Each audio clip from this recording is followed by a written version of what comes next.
అయ్యా దేవుడిచ్చిన ప్రసాదం అనుకుని నలుగురిని కన్నాను, ముగ్గురికి పెళ్లి చేయగలిగానయ్యా. ఈ ఊరు ఏమిచ్చినా మీరు తీసుకుంటారు కదయ్యా, ఇది మిగిలిపోయింది, తమరే ఏదో ఒకటి చెయ్యండి అయ్యా.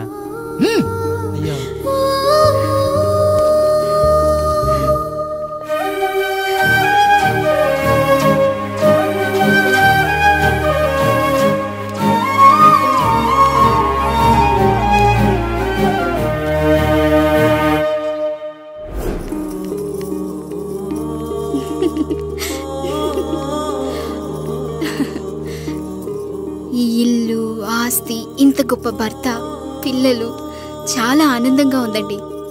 కానీ నాకు ఒకటే లోటు, మన తర్వాత మన పిల్లల్ని చూసుకోవడానికి వీళ్ళకొక అన్నయ్య కావాలండి.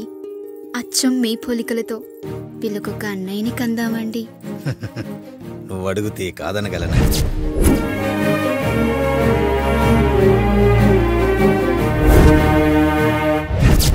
నానా రాయుడెక్కడా? ఇప్పుడే వస్తున్నాను నాన్న.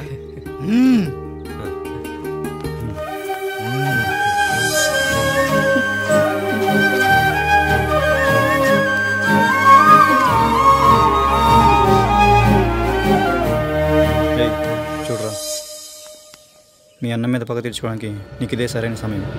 పర్లేదంటావా? ఏం పర్వాలేదు. అయ్యా. ఎరా రంగా, ఏం కావాలో అడగరా. నీకంటూ ఏమి ఇవ్వలేదు, నువ్వు ఏమి అడగలేదు, చెప్పరా. మా అన్నకు నాకు పడట్లేదయ్యా. తోడ పుట్టినవాడని చాలా సహించాను, అడ్డమైన దానాలు చేసి ఆస్తి మొత్తం పోగొట్టాడు. ఇప్పుడేం కావాలరా? కొద్దిగా ఈ కత్తి తీసుకొని వాడిని చంపి పెట్టండి అయ్యా.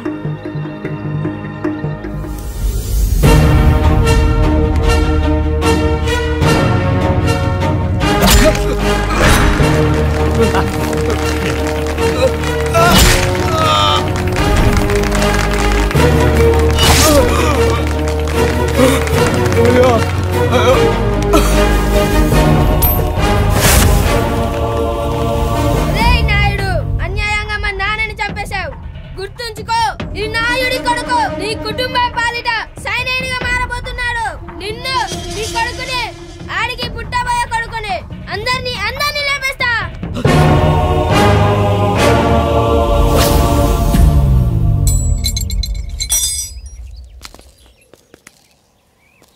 ఏం జరిగింది? మీరు హత్య చేసినట్టు ఇప్పుడే సమాచారం అందింది.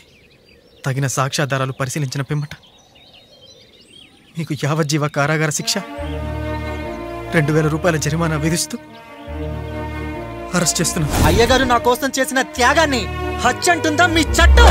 ఇదెక్కడ న్యాయం? మనిషికి ఇచ్చిన మాట నిలబెట్టుకుంటే అరెస్ట్ చేస్తారా? ఏ దేశంలో ఉంది చట్టం? నన్ను ఏం చేయమంటారు రాయుడు గారు?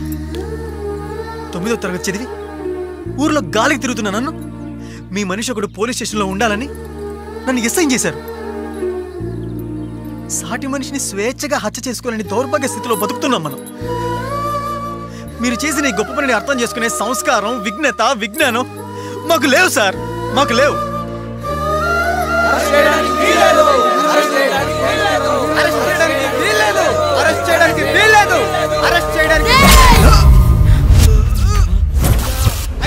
నాయుడు గారు,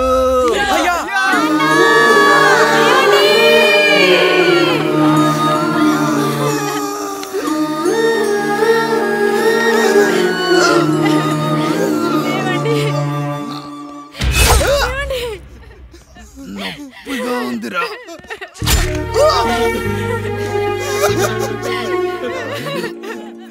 సుధా, నేను లేకుండా ఎలా ఉండగా?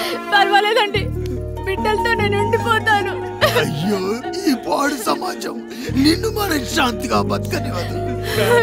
ఇంతమంది పిల్లల్ని చూసుకుంటూ భర్త లేకుండా ఎలా బతకగలం?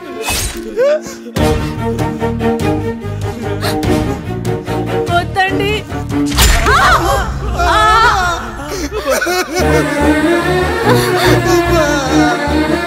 రాయుడు, బిడ్డలు జాగ్రత్త. ఈ రోజు నుంచి వీళ్ళంతా నీ తమ్ముళ్ళు, చెల్లెళ్ళు కాదు, నీ బిడ్డలు.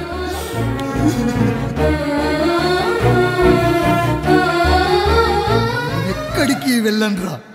నీ కష్టం వస్తే ఒక్కసారి నాన్న అని పిలవరా. ఆ సమాధిలోంచి అయినా లేచొస్తా.